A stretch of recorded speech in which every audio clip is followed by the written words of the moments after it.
पूजन को करके इस श्लोक में सुभोग का अंत में वैकुंठ को प्राप्त होता है। सदानंदो महाप्राज्ञ सुदामा ब्राह्मणो भूत् तस्मिन् जन्मे श्री कृष्णम ज्ञात्वा मोक्षम वापय। सदानंद नामक ब्राह्मण जो भिक्षा मांग करके भगवान सत्यनारायण की पूजन को करता था, दूसरे जन्म में सुदामा नामक ब्राह्मण हुआ। वही सुदामा जो भगवान श्री कृष्ण के बचपन के मित्र थे। बचपन में गुरु माता चना दी थी खाने के लिए कृष्ण भगवान और सुदामा दोनों को, जिसमें क्या हुआ कि सब जो है अकेले चना खा गए। कौन खा गए? तो सुदामा जी खा गए। सुदामा जी चना को जब खा जाते हैं तो उनको जो है दरिद्रता का आभास हो जाता है। शास्त्र यह कहता है कि किसी का अंश जो है नहीं खाया जाता है। अंश खाने पर जो है वह भर देना पड़ता है, चाहे इस जन्म में भरें चाहे दूसरा जन्म लेकर के भरना पड़े, वह भर देना पड़ता है। सुदामा जी की पत्नी जो है कहती है कि आपके जो है मित्र तो तीनों लोग के मालिक हैं, आप अगर जाते वहाँ तो हम लोगों का दरिद्रता दूर हो जाता है। सुदामा जी जाना नहीं चाहते थे, लेकिन पत्नी जो है हठपूर्वक गीतपूर्वक भेजती हैं, आप जाइए वहाँ। और जाते हैं वहाँ तो वहाँ जो देखते हैं द्वारिका का ठाट बाट, तो क्या करते हैं कि जो है सोचते हैं कि ये देंगे तो मित्र का बदनामी होगा, मित्र की बदनामी से बचाने के लिए छिपा रहे हैं। भगवान श्री कृष्ण जो है क्या करते हैं कि वह ले लेते हैं और ले करके 2 मुट्ठी खा लिए। 2 मुट्ठी खा गए। तीसरी मुट्ठी खाने के लिए जब जा रहे हैं तो लिखे हैं कि हाथ गयो प्रभु को कमला कहे नाथ, कहाँ तुमने चितधारी, तंदुल खाए मुठी दुई नाथ, किए तुमने दुई लोक बिहारी, खाए मुठी तिसरी बनाथ, कहाँ निज बास की आस बिसारी, रंग कहीं आप समान की हो। अब चाहसी आप होन भिखारी दरिद्र जैसे आदमी को आप अपने समान बना दिए। अब यह तीसरी मुट्ठी खा करके क्या करने के लिए जा रहे हैं? इधर सुदामा जी सोचते हैं कि भगवान कुछ दिए नहीं, लेकिन तब भी सुदामा जी सोचते हैं नहीं दिए ठीक है, मतलब भजन कीर्तन जारी है भगवान का। और जो चले आए यहाँ अपने नगरी में और सोचते हुए आ रहे हैं। इधर जो है मतलब कहने का तात्पर्य भगवान जब देते हैं ना तो दिखाई नहीं देता है, और इंसान देता है तो दिखाई देता है। भगवान बहुत कुछ देते हैं लेकिन आदमी को दिखाई नहीं देता है। भगवान विश्वकर्मा भगवान को आदेश दे देते हैं कि जा करके जो है सुदामा जी का भवन बना दीजिए। उधर क्या होता है कि जब विश्वकर्मा भगवान जाते हैं भवन बनाने के लिए तो सुदामा जी की पत्नी कहती हैं भवन नहीं बना रहा है। काहे नहीं बना रहा है? कि धीरज धर्म मित्र और नारी आपत्ति काल परखेचारी। मित्र और नारी आपत्ति काल में परखा जाता है। जब हमारे पास कुछ नहीं था तो ये अगल बगल के लोग जो है हमारा सहायता किए थे, तो पहले बनाना है तो इन लोगों का बनाना होगा, तब हमारा बनाना होगा। 4 वेद 6 शास्त्र में बात मिली है 2, असुख दिन है सुख होते हैं, दुख दिन है दुख हो। किसी को सुख प्रदान करेंगे तो क्या होगा कि हमारा अच्छा होगा, किसी का भला करेंगे तो भला का उल्टा होता है लाभ। अगर भलाई करेंगे तो लाभ होगा ही। सुख दिन है सुख होते हैं, दुख दिन है दुख होए। अगर किसी को अगर हम जो है दुख देंगे तो हमको दुख मिलेगा। क्या करते हैं विश्वकर्मा भगवान के जैसे यहाँ द्वारिकापुरी था उसी तरह सुदामापुरी बना दिए हैं, पूरा नगर को बना दिए हैं। एक आदमी के चलते पूरा सुदामापुरी बन गया। वही सदानंदम ब्राह्मण दूसरे जन्म में सुदामा नामक ब्राह्मण हुई, भगवान श्री कृष्ण से मित्रता करके वैकुंठ को प्राप्त हुई।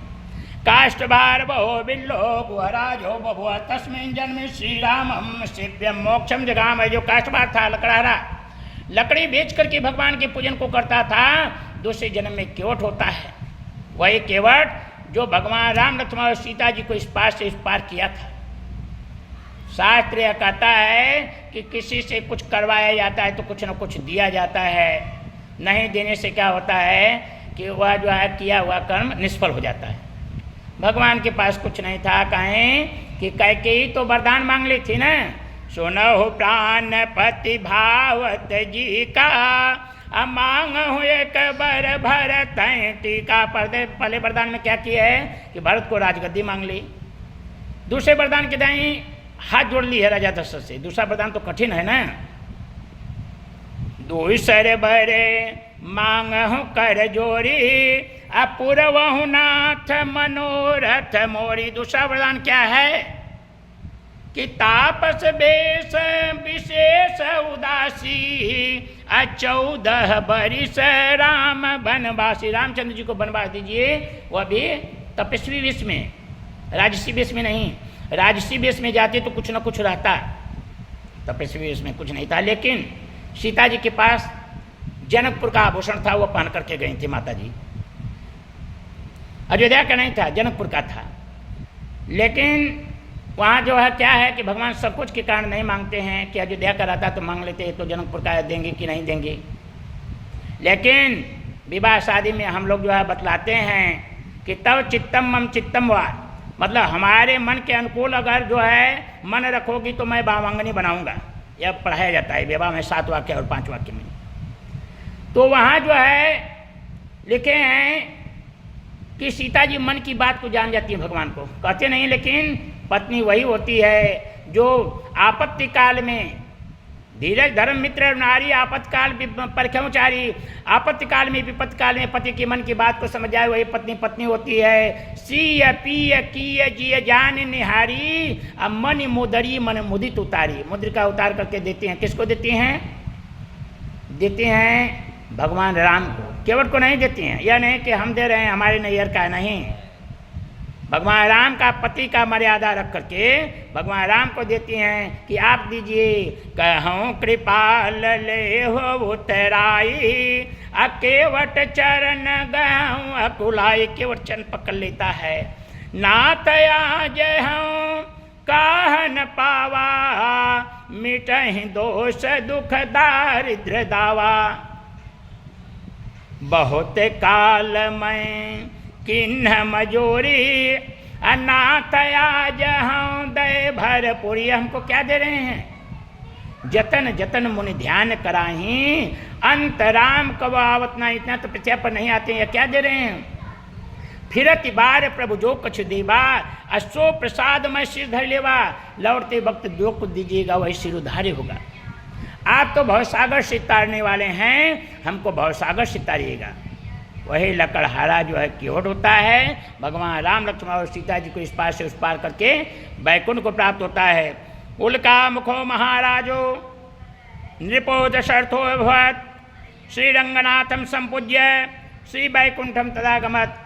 उल्का मुख नाम का राजा दूसरे जन्म में राजा दशरथ हुए। उनके पुत्र के रूप में स्वयं भगवान राम अवतरित हुए, उनका दर्शन प्राप्त करके बैकुंठ को प्राप्त हुए। मोरनध्वज नामक राजा के विषय में बताए हैं। मोरनध्वज नामक राजा जितेंद्रिय और सत्यवादी था। एक बार अश्वमेध किया, इधर युधिष्ठिर भी अश्वमेध किया। युधिष्ठिर के यश को पकड़ करके मोरनध्वज का लड़का ताम्रध्वज बांध देता है। अर्जुन व्याकुल होता है, हमारे यश को कौन बांधा है? भगवान श्री कृष्ण समझाते हैं आपके यश को मोरनध्वज का प्रतापशाली लड़का ताम्रध्वज बांधा है। मोरनध्वज बहुत प्रतापशाली राजा है, दानवीर राजा, हमसे अधिक प्रेम भी करता है। अर्जुन कहता है प्रभु हमसे ज़्यादा प्रेम करता है। भगवान श्री कृष्ण कहते हैं चल करके परीक्षा लिया जाए। भगवान श्री कृष्ण ब्राह्मण का रूप बना लेते हैं, साथ में मायावी शेर ले लेते हैं। अर्जुन को ब्राह्मण का लड़का बना लेते हैं। कहते हैं महाराज हमारा शेर कई दिनों से भूखा मांस खाना चाहता है।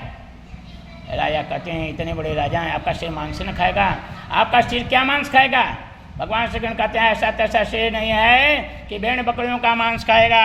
हमारा शेर आपके लड़के का मांस खाएगा। उसमें भी शर्त है कि राजा और रानी आरा से काट करके लड़के को देंगे तब मांस खाएगा, और लड़के को काटते समय आंख से आंसू नहीं गिरना चाहिए। हमारा शेर लड़के के दाहिना अंग का मांस खाएगा, बायां अंग का मांस नहीं खाएगा। इस शर्त को स्वीकार करके जिस समय राजा और रानी काटते हैं लड़के को, बाएं आंख से आंसू गिर जाता है। जाती रही भावना जैसी हरि मूर्ति देखी तीन तैसी। मन में अगर भावना है कि इस पत्थर में नारायण भगवान हैं तो नारायण भगवान हैं, अगर पत्थर मानेंगे तो पत्थर है, जैसा भावना हो। कोई फिल्म वगैरह बनता है तो मन जो है गलत ढंग में जाएगा तो गलत सोचेंगे। अगर स्वास्थ्य जो है धार्मिक प्रवृत्ति में जाएगा तो धर्म की बात सोचेंगे। आरा हिले छपरा हिले बलिया हिले ना। जिस समय काटते हैं आरा से काट रहे हैं ना, आरा डगमगाने लगता है। छपरा माने होता है मुकुट। राजा भी काट रहे हैं, मुकुट हिलने लगता है। साथ में रानी न है, काट रहे हैं राजा रानी दोनों, साथ में उनका बाली जो है हिलने लगता है, कर्णफूल हिलने लगता है। जिस समय लचक करके काट रहे हैं उस समय तीनों त्रैलोक डगमगा आने लगता है कि आज मोरंग ध्वज अपने हाथ से अपने लड़के का मांस दे रहे हैं। काटते हैं, बाएं आंख से आंसू गिर जाता है। भगवान श्री कृष्ण कहते हैं अब शेर मांस नहीं खाएगा, क्योंकि आपका लड़का तो दुखी मन से मांस दे रहा है, किसी के दुखी मन से देगे मांस को हमारे से नहीं खाता है। राजा रानी अवाक हो जाते हैं, यह क्या हो गया है? लेकिन लड़का वहीं बोलता है, हे प्रभु, बाएं आंख से आंसू गिरने का कारण यह है आपका शेर तो दाहिना अंग का मांस खाना चाहता है, दाहिना अंग तो हमारा आपकी सेवा में परिचित हुआ, बाएं अंग तो भागा ही रह गया, इसी कारण बाएं आंख से आंसू गिरा है। भगवान श्री कृष्ण प्रकट होते हैं, स्वर्ग से विमान आता है, राजा मोरंध्वज, उनकी पत्नी, उनका लड़का ताम्रध्वज वैकुंठ को प्राप्त होते हैं। ये स्कंद पुराणे रेवाखंडे श्री सत्यनारायण वृत्तधायाम पंचमोध्याय समाप्त। बोलो वृंदावन बिहारी लाल की।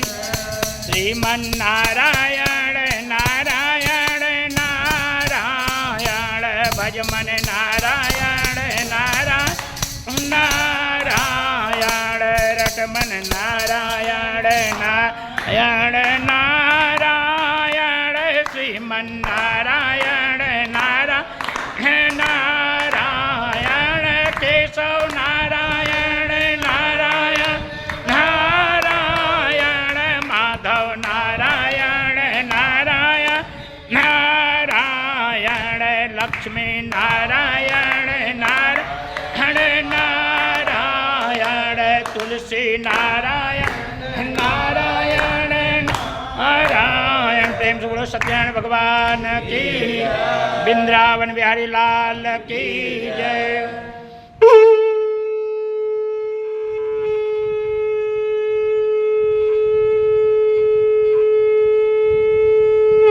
राधे कृष्ण भगवान की। आज जो है मोहिनी एकादशी है। मोहिनी एकादशी में यह हम लोग जो है पूजन का कार्य जो है संपन्न किए। एकादशी और पूर्णिमा दोनों जो है विष्णु भगवान का ही पर्व है। शोभानंद झा साहब जो है बोले कि पंडित जी ऐसे मुहूर्त में कराइए कि जो है परिवार जो है बराबर खुशहाल रहे, हम लोगों का परिवार बराबर मिल करके चले और खुशहाल रहे। तो ऐसा मुहूर्त निकालिए जिसमें जो है पूजा आप संपन्न कराइए, जिससे पूरा परिवार जो है जैसे हम शुरू से हैं उसी तरह पूरा परिवार जो है अच्छा ढंग से चले। तो हम जो है निकाले हैं कि मोहिनी एकादशी के दिन जो है पूरा परिवार का जो है एकदम सम्मोहन बना रहे, इसलिए जो है मोहिनी एकादशी हम लोग जो है चुने हैं पूजा के लिए। और विष्णु भगवान का कथा हम लोग जो है सत्यनारायण भगवान का कथा को जो है हम लोग पूर्ण किए। भगवान सत्यनारायण जो है इसी तरह जो है आनंद जो है करता रहे कि उस परमानंद का पूजा बराबर चलता रहे। प्रेम से बोलो विष्णु भगवान की जय।